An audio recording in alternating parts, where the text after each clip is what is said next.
I'm retired Brigadier-General Wilma Vaught, Air Force, and I'm president of the Women in Military Service Memorial Foundation. I went in the Air Force in 1957, which was after Korea and before the Vietnam War. When I went through training, we didn't learn how to fire weapons. Women didn't do that. We went through a course in how to put on lipstick and powder and how to get in and out of a car tastefully. I was one of very few women, military women. I think other than the nurses in Spain, there were like 6 of us. And for a long time, I was the only officer. I always felt it was one of those things that when I did good, I got more credit probably than I deserved.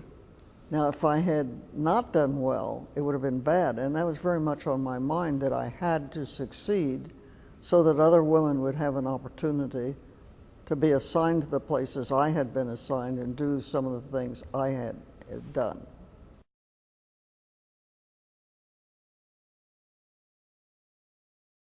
The biggest barrier had to do with limits put in the Armed Services Integration Act of 1948 that said that women could not be generals or admirals, and limited the number who could be not promoted but appointed as colonels or captains, which meant that in the Air Force there could be only 2 colonels. One, the director of women in the Air Force, and the second one, the chief of the Air Force Nurse Corps. That was there till 1967, when that law was changed during the Vietnam War, so that they could recruit more women because of the opposition to the conflict, and this could relieve some of the pressure on the draft. And there was also a limit to the number of women who could serve at 2% of the number in the armed forces. And when I came in the Air Force in 1957, we were at 0.7%. And let me tell you, that's not a critical mass. So if you started thinking about how you wanted to change things, you had to think, well, gee, they may decide to get rid of all of us, rather than to make these changes. Language in that act said that women could not serve in combat, so we were very limited to being assigned to jobs in the medical field or the administrative field. You know, I think the greatest antagonism that we encountered was probably when they opened the flight line to women. There was real opposition to that. And the men out there did everything they could to make it difficult for those first women. It was tough.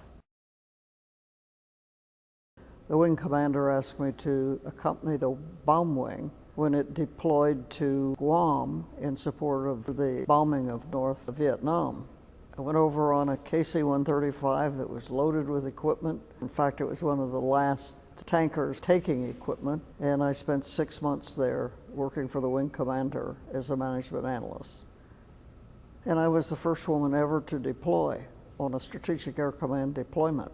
So there were 3,000 and some men in the unit and me. I thought that was about the right mix. I spent a year in Saigon. I was assigned to the MACV, the headquarters, and I worked in management analysis there. I just had that feeling, hey, you're not going to come back alive. And it was kind of an interesting thing because I didn't share that feeling with anybody. And when I came back, one of a very, very close friend who was an elderly person, and she was telling me, she said, I prayed for you every day while you were there. And I said, well, I thank you. I said, you know, I can tell you now, but I didn't think I would come back. And she said, I knew that. A couple of times, rockets came within about a block and a half. I remember the first time I was in my quarters, which was a hotel in downtown Saigon, about a block and a half from the Central Market, which was a frequent target. And there were rockets went in there. It was about 5:30 in the morning, so I was going to take the elevator up to the top of the hotel we lived in and see what was happening. I heard a friend knock on the door, and she said, what are you doing? And I said, I'm getting ready to go up to the top. She said, that's what I knew you would be doing. I came to keep you from it. I found out that I was would be assigned to the comptroller office in management analysis at the Pentagon. I ended up there for 4.5 years. And then I spent 4.5 years at Andrews Air Force Base, and that was when I was selected for Brigadier-General. And I moved from being the Director of Budget to becoming the Comptroller of Air Force Systems Command. And then from there, I went to becoming the commander of the United States Military Entrance Processing Command. We were responsible for processing all of the recruits coming in to all of the services, giving them their ASVAB test, giving them their physicals, sending them to where they were going for training, and administering the oath of enlistment to them. So I gave countless oaths of enlistment during my period of time. All through my career, even through my last assignment, I would arrive after about 2 or 3 months. There would be people coming up to me that would say, well, when I heard you were coming, I wanted to be reassigned because I didn't want to work for a woman. But I just want you to know I don't feel that way anymore. I would work for you any place. And it was so funny because hereafter, I've been in the service for 20-some years, and I got assigned as the commander of the U.S. Military Entrance Processing Command. I got there, and one of the first things I learned was that the secretary was either going to retire or leave government service because she didn't want to work for a woman. So I talked to her and I said, Tina, give me 1 week. And if you want to leave at the end of a week, I'll help you find another job. Well, at the end of a week, she decided that she would stay and work for me. And she became a close friend.